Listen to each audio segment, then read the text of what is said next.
Hi, I'm Benjamin Bell of This Week with George Stephanopoulos, and I'm joined today by Bill Kristol of the Weekly Standard. Thanks, Bill, for joining us this morning. Happy to be here again.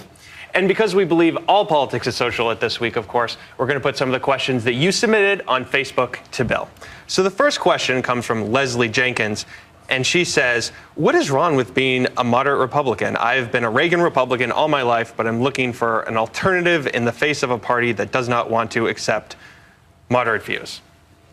I don't think that's right. I think most, look, a party is a bunch of politicians. So if the questioner has some Republican she likes better than others, or she likes Chris Christie or Scott Walker or Pete King or someone, she should support him. The party is shaped by who wins the primaries. And there are a lot of conservatives in the country. I'm one of them who are happy to have a pretty strongly conservative party, but there are plenty of moderate Republicans. Mitt Romney won the nomination in 2012. He wasn't the most conservative guy in the field. John McCain won in 2008. He wasn't the most conservative guy in the field. So don't give up hope. The next question comes from Sharon Delvecchio Luba, and she asks, what does he think is the most important thing that the GOP needs to do to get its act together, maybe a better candidate in 2016? Candidates matter in politics, and I don't think Mitt Romney's a fine man, but was not a good presidential candidate. I'd say two things: a good candidate, proven record of accomplishment, either a more than one-term governor, excuse me, or a senator or a congressman who's really shown legislative leadership. And secondly, I would say a positive conservative reform agenda. You do need to explain to people how you have an agenda that will help solve the problems they care about. It can't just be opposing the president's agenda and Obamacare and so forth. I'm happy to oppose those. The next question comes from Bill Borkwin, and he asks, who will be the Republican nominee in 2016? I could be a very rich man if I knew the answer to that. You could. It's hard to predict. Republicans typically nominate the next in line, the Dole, the McCain, the Romney. I can't believe that will happen again. I do think the party, post-Tea Party, post-President Obama, who upset the next in line in 2008, Hillary Clinton, post those two events, I've got to think there's more of an appetite in the Republican Party for a younger candidate.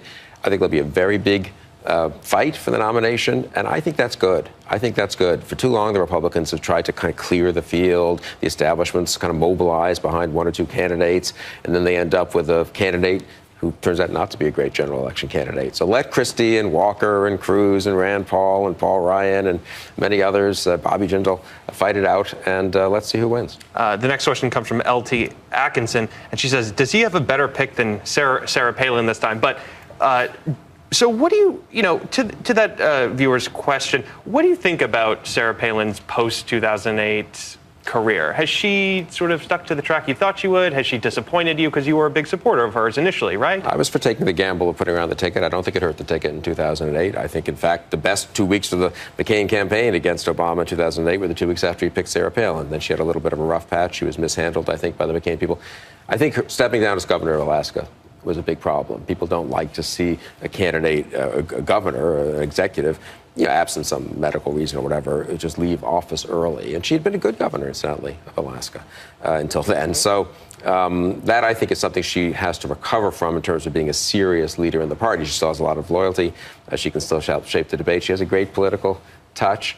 I think the way Palin would possibly resurrect herself, if that's the right word, or rehabilitate herself, I guess is a better way of putting it, run for Senate in Alaska in 2014. I'm not urging that. I'm just saying if I were her advisor, I would say take on the incumbent. You have to win a primary, then you have to beat an incumbent Democrat. It's not easy. But if she did that, suddenly, if she could imagine that, Sarah Palin, freshman senator, January 2015 in Washington, having beaten an incumbent, that would be pretty interesting. And for the final viewer question comes from Karen Webster, and she says, I wonder what he thinks about what the GOP has managed to accomplish, in quotes, so quickly in North Carolina. I think she's referring to the tough voting law that sort of restricts, that cuts down early voting time by 1 week, eliminates same-day voter registration. What is going on there? I mean, I support most of those efforts. I'm not a big fan of a lot of early voting. I think it's better to have the election as much as you can on one day. Obviously, you have to make provision for absentee votes and people who are traveling and all that. I don't think it's unreasonable to ask people to show an ID. I don't think it's unreasonable. I think same-day registration is an invitation to fraud and abuse. I mean, the media goes around. They don't even know what happened in North Carolina. It just sounded like a lot of right-wing stuff. Let's go through the school choice agenda in North Carolina, restricting abortion after 5 months to cases of medical necessity. I think an awful lot of Americans would support that agenda. I think if Republicans can go into 2016 defending the agendas they've passed in various states, where the citizens of those states seem pretty happy, incidentally, with most of those Republican governors, I think they'll be in pretty good shape. Okay, and so now on to our lightning round. Donald Trump isn't ruling out a run for the White House. What type of president would he be?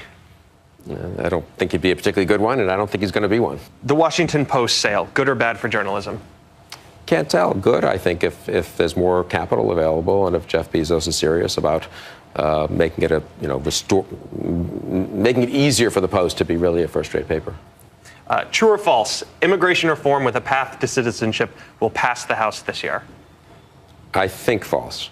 Well, Bill, thanks for sticking around to answer viewer questions. And thank you to everyone who submitted their questions. You can follow the show on Twitter at ThisWeekABC and follow the show on Facebook at facebook.com/ThisWeekABC.